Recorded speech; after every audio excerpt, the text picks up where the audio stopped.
आपने paperpoint.pk की website open कर लेनी है गूगल क्रोम के ऊपर।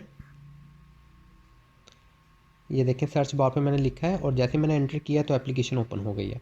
और उसके बाद आपने ऊपर 3 डॉट्स पे क्लिक कर देना है, राइट साइड पे 3 डॉट्स पे, ये दोबारा ये देखें।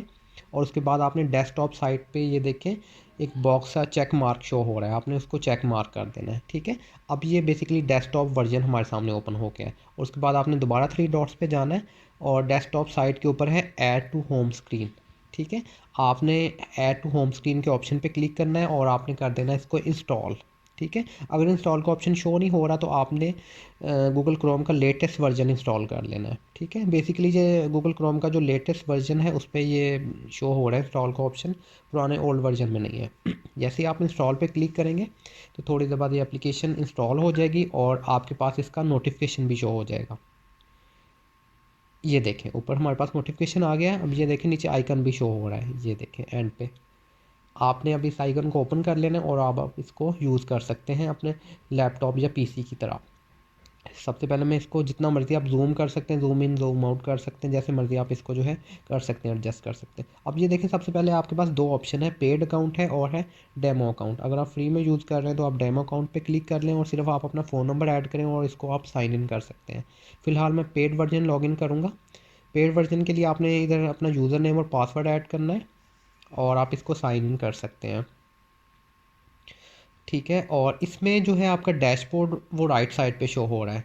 ठीक है, बेसिकली जो पीसी और लैपटॉप में लेफ़्ट साइड पे था अब हमारा राइट साइड पे शो हो रहा है। ऊपर वो 3 लाइंस वो जो शो हो रही हैं, आप इस पर क्लिक कर सकते हैं और उसके बाद आपने पंजाब टेक्स्ट बुक बोर्ड पे क्लिक करना है तो आपकी सारी बुक्स आपके सामने आ जाएंगी।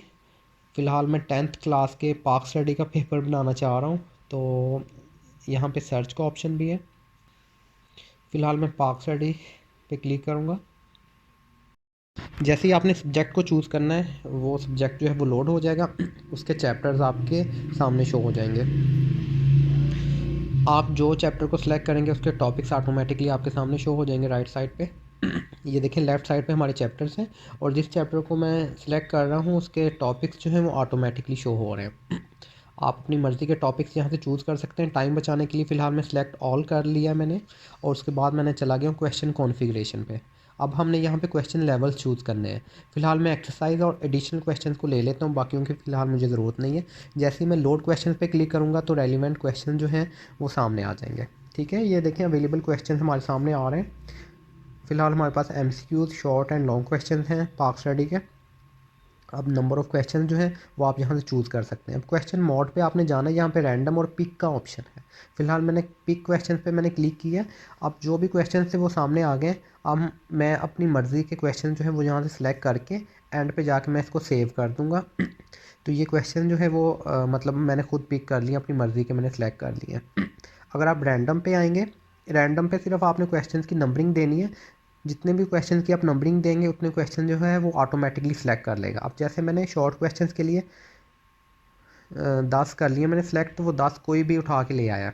ठीक है, तो इसलिए वो रैंडम का ऑप्शन भी है। अब यहाँ पे मैं चॉइस दे सकता हूँ कि 10 में से करने कितने हैं और उसके बाद जो है मार्क्स मैं यहाँ पे दे सकता हूँ। एमसीक्यूज़ का 1 नंबर है, शॉर्ट क्वेश्चन के 2 हैं और लॉन्ग क्वेश्चन के 4 मार्क्स हैं। ठीक है, और देखें नीचे टोटल सम भी आ रहा है, 43 मार्क्स आ गए। आप इनको अपनी मर्ज़ी से अपनी नंबरिंग को और मार्क्स को अपने हिसाब से एडजस्ट कर सकते हैं।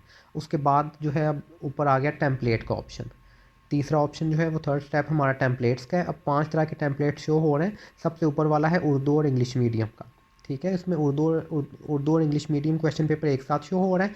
जो मैंने लोड किया है तो ये देखिए उर्दू और इंग्लिश मीडियम का क्वेश्चन पेपर हमारे सामने आ गया है। फ़िलहाल मैं सिर्फ इंग्लिश वाला लेना चाह रहा हूँ, जो कि मुझे तीसरा जो है टेम्पलेट लेटर है टाइप जो है इंग्लिश, वो मैं लेना चाह रहा हूँ। ये मुझे पसंद है टेम्पलेट, मैंने इसको लोड कर दिया। तो ये देखें इंग्लिश वाला टेम्पलेट हमारे सामने लोड हो गया है। अब इसको मैं सेव करना चाह रहा हूँ, उसके लिए मैंने प्रिंट क्वेश्चन पेपर पे क्लिक कर देना है। जैसे मैं क्लिक करूँगा तो वो ऊपर देखें सेव एज़ पीडीएफ का ऑप्शन है, वहाँ पे जाके मैं इसको सेव कर सकता हूँ। यहाँ पे बेसिकली हो सकता है आपके पास ये ऑप्शन ना हो तो आप यहाँ पे क्लिक करके सेव एज़ पीडीएफ के ऑप्शन को यहाँ पे आप सेलेक्ट कर सकते हैं। बेसिकली यहाँ पे आपने प्रिंटर को चूज़ करना है तो यहाँ पे सेव एज़ पीडीएफ का ऑप्शन भी है। मैंने इसको गैलरी में जाके सेव कर लिया है।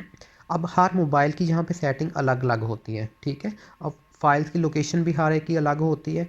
आपने अपने मोबाइल के हिसाब से इसको देखना है कि आप कहाँ पे इसको सेव कर रहे हैं। फ़िलहाल ये देखें, मैं अब गैलरी में गया हूँ, ठीक है। डाउनलोड्स मैनेजर पे मैं जाके अब जो क्वेश्चंस मैंने बनाए थे, ये देखें सबसे ऊपर वाला है, ये मैंने इसको दोबारा से ओपन कर लिया है। ये जो सेव हो गया मेरे मोबाइल में क्वेश्चन पेपर, ये वो है। अब मैं चाहूँ इसको सिलेक्ट कर सकता हूँ और किसी को भी सेंड कर सकता हूँ, ठीक है। अब देखें मैंने इसको सेंड फाइल कर दी है। अब ये मैं व्हाट्सएप पे इसको भेज दूँगा। ये देखें मैंने व्हाट्सएप सेलेक्ट कर लिया है और मैं अपने ज़ुबैर फ़ोटोकॉपी वाले को इसको सेंड करने लगा हूँ, ठीक है। मैंने इसको बोलना है कि इसके जो है 50 फ़ोटोकॉपीज़ कर दें। तो इस तरह से आप जो है इसको कर सकते हैं। ये देखिए मैं दोबारा से एक दफ़ा ओपन करके भी आपको दिखा देता हूँ। तो ये देखिए बड़ा प्यारा सा क्वेश्चन पेपर आपके सामने बन के आ गया है। इसको आप कंप्लीटली अपने हिसाब से मॉडिफाइड या एडजस्ट कर सकते हैं। बहुत शुक्रिया। अल्लाह हाफ़िज़।